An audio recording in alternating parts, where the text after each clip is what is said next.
Bonjour à tous, c'est Hugo, bienvenue dans cette nouvelle vidéo. Aujourd'hui, je vais résumer le mentorship d'ICT de 2022. Au final, je vais résumer ce qu'est ICT, mais pas de façon longue. Justement, le but de cette vidéo, c'est de faire la chose la plus concise possible, la plus courte. Vous pourrez retrouver chaque concept individuellement sur ma chaîne YouTube pour aller plus en profondeur. On va pas perdre de temps, on va aller voir chacun des concepts et à la fin de cette vidéo qui sera le plus rapide possible, vous aurez une compréhension claire des concepts d'ICT.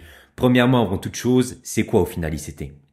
C'est tout simplement le fait de baser uniquement que son trading sur le price action, sur ce que nous disent les bougies.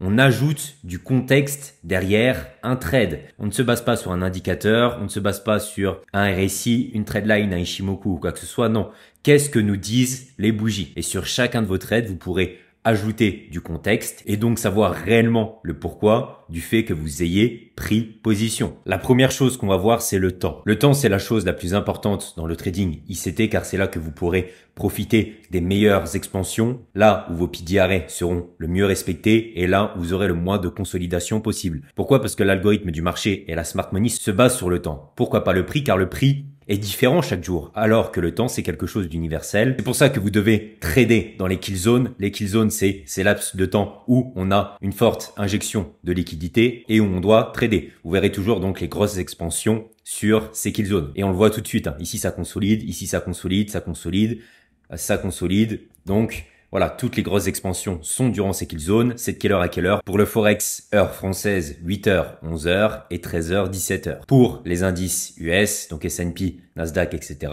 14h30, 17h et 19h30, 21h pour la session d'après-midi. Selon ICT, le marché ne fait que deux choses. Soit aller chercher des stop loss, soit rebalance des fair value gap. Car au final, l'algorithme a deux fonctions. Recherche de liquidité et comblement des fair value gap. Le marché va donc aller chercher les liquidités externes car c'est là où se trouvent tout simplement les stop loss. Que ce soit bien sûr les stop loss des retail ou même les stop loss des institutions. C'est pour ça qu'à chaque fois, à chaque prise de liquidité, vous aurez des réactions dans l'autre sens puisque la smart money bien sûr se place au meilleur moment. Et c'est où qu'on se place au meilleur moment? C'est lors des prises de liquidité. Ces prises de liquidité doivent bien sûr être faites en kill zone. Il y a des prises de liquidité sur toutes les time frames. Si je vais sur du 1 minute, le graphique évolue exactement de la même manière puisqu'on est sur des chandeliers japonais. Donc la buy side liquidity sera la liquidité se trouvant derrière des anciens plus hauts et on appellera la liquidité derrière les anciens plus bas la sell side liquidity.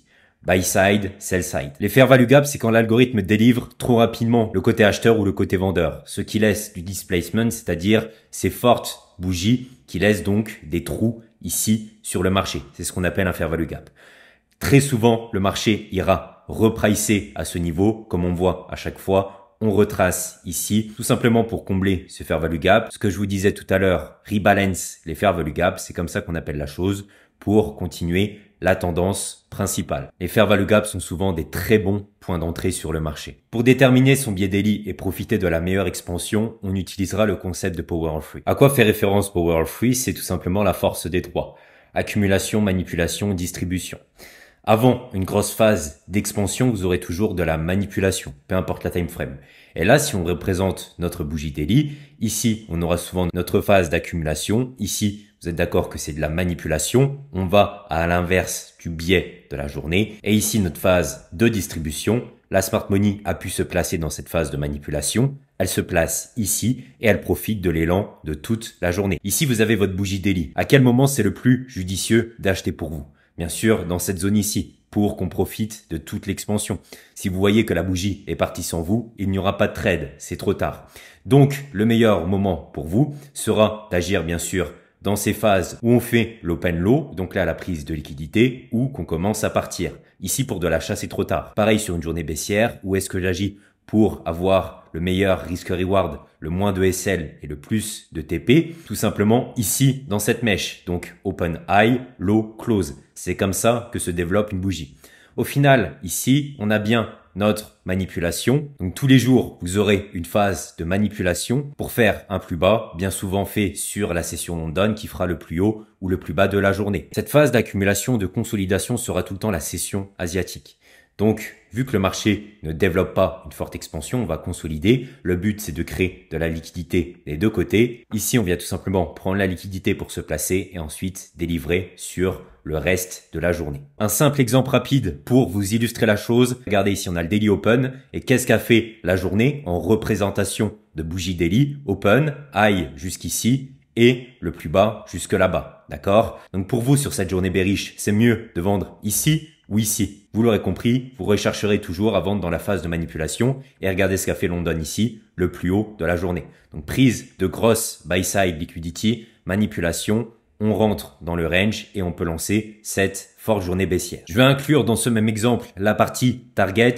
Où est-ce que vous devez quitter vos trades? Tout simplement comme on l'a vu au début des vidéos, la smart money se place derrière les plus hauts ou les plus bas. Vous aurez toujours des grosses réactions. Donc ne soyez pas trop gourmand. Quittez votre trade à ce moment-là. Je me place ici, je quitte où mon trade? Où est-ce que se situe la prochaine grosse sell side liquidity? Elle se situe ici. Et comme vous voyez, juste après, qu'est-ce qu'on aura? On aura une forte réaction, un fort retracement. Donc ça ne sert plus à rien de rester dans le trade. Pareil, je rentre ici. Où est-ce que je sors du trade? Je sors du trade à cette buy side liquidity. Et on voit que le marché se promène toujours de buy side en sell side. Ici, on a une réaction. La smart money se place. Phase de manipulation. On va à la baisse. Regardez ici. Même chose.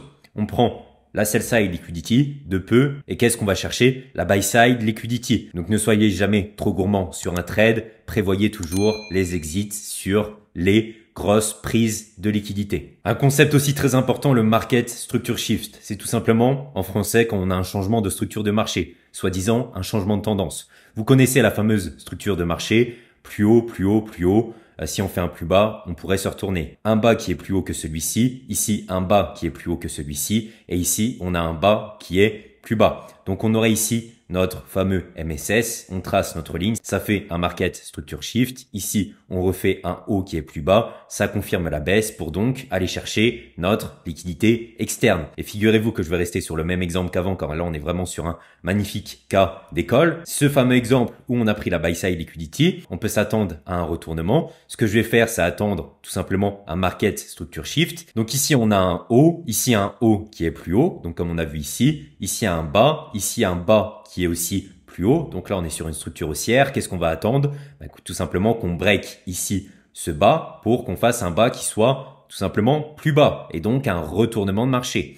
C'est ici confirmé par un haut qui est plus bas que celui-ci. Dès lors, vous avez la confirmation que le marché va se retourner. Vous pouvez prendre position ici et bien sûr, on vise quoi? Comme je vous l'ai dit juste avant, la liquidité externe, la sell side liquidity ici. Ensuite, on va voir le concept de premium and discount, soi-disant acheter et vendre au meilleur endroit. On va imaginer la chose, vous préférez acheter un t-shirt à 10 ou 20 euros.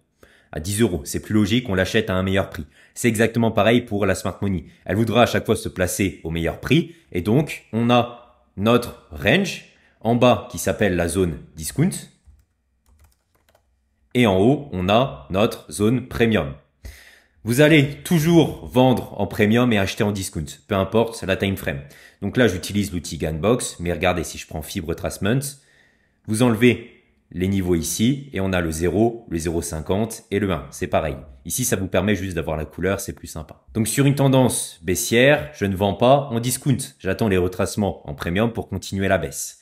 Par contre, sur une tendance haussière, je n'achèterai pas en premium, j'attends un retracement en discount pour continuer la hausse. C'est pour ça qu'on voit toujours des retracements sur le marché et vous devez à chaque fois profiter de ces retracements au meilleur prix. Et c'est là où vous aurez souvent de grosses réactions. Donc là, premium, discount. Ici, regardez, on revat en zone discount. C'est là que la smart money achète. On a une grosse réaction et bien sûr, on va à la hausse. Vous le faites sur chaque time frame, chaque expansion. Ici, premium discount. Est-ce qu'on revient en discount? Oui, on achète à ce meilleur moment et on lance l'expansion. L'expansion suivante, premium discount. Est-ce qu'on revient en discount? Non. Donc on n'achète pas. Des fois, le marché peut partir. Ici, c'est le cas. Mais la plupart du temps, il reviendra dans cette zone. Donc en plaçant ici, vous prenez 10 fois plus de risques et vous profitez d'un risque-reward qui est moindre. Il y a encore énormément de choses à dire. Mais j'ai dit que dans cette vidéo, je mettais uniquement que le principal le plus rapidement possible. C'est ce que j'ai fait aujourd'hui. Allez voir toutes mes autres vidéos sur ma chaîne YouTube pour aller en profondeur sur chacun des concepts. Je vous dis à la prochaine. Salut.